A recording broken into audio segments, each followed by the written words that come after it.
बिस्मिल्लाहिर्रहमानिर्रहीम। एक गांव में एक अमीर खातून बेगम सालहा रहती थी जो अपनी हवेली में अकेली जिंदगी गुजारती थी।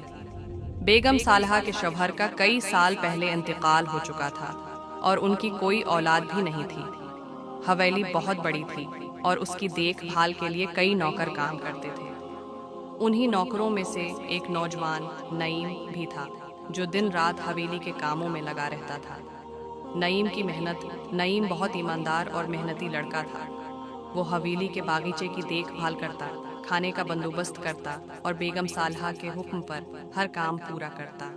वो गांव के एक गरीब घराने से ताल्लुक़ रखता था और अपनी माँ और छोटे बहन भाइयों के अखराजात पूरे करने के लिए यहाँ काम करता था। बेगम सालहा सख्त मिजाज औरत थी और उनका हर काम मुकर्रर वक्त पर मुकम्मल होना ज़रूरी था। अगर कोई नौकर ज़रा सी भी कोताही करता तो वो सख्त डांट पड़ती, लेकिन नईम ने कभी कोई शिकायत का मौका न दिया। उसका यही रवैया बेगम सालहा के दिल में उसके लिए नरम गोशा पैदा कर रहा था, हालांकि वो अपने जज्बात को छिपाए रखती थी। एक दिन का वाक़या एक दिन ऐसा हुआ कि हवेली के करीब एक ज़ोरदार तूफ़ान आया। तूफ़ान की शिद्दत ने हवेली के दरवाजे और खिड़कियाँ हिला कर रख दी। बेगम सालहा परेशान हो गई क्योंकि वो अकेली थी और उनके साथ सिर्फ नईम मौजूद था। नईम ने फ़ौरन सूरत हाल संभाली और दरवाजे मजबूती से बंद किए, खिड़कियों को ढांप दिया और बेगम सालहा को तसल्ली दी कि सब ठीक हो जाएगा। ये पहला मौका था जब बेगम सालहा ने नईम की तरफ एक ख़ास नज़र से देखा। उसने सोचा कि ये लड़का न सिर्फ मेहनती बल्कि ज़हीन और बहादुर भी है। तूफ़ान ख़त्म होने के बाद बेगम सालहा ने नईम को बुलाकर उसका शुक्रिया अदा किया और उस दिन से उनके रवैये में थोड़ा फ़र्क आ गया। मालकिन और नौकर का रिश्ता वक्त गुजरता गया और बेगम सालहा ने महसूस किया कि नईम न सिर्फ उनका बेहतरीन मददगार है बल्कि एक मुखलिस इंसान भी है। वो अक्सर नईम से अपनी तन्हाई की बातें होती हैं करने लगे। नईम, जो बेगम सालहा की इज्जत करता था, उनकी हर बात गौर से सुनता और हमेशा तसल्ली देता।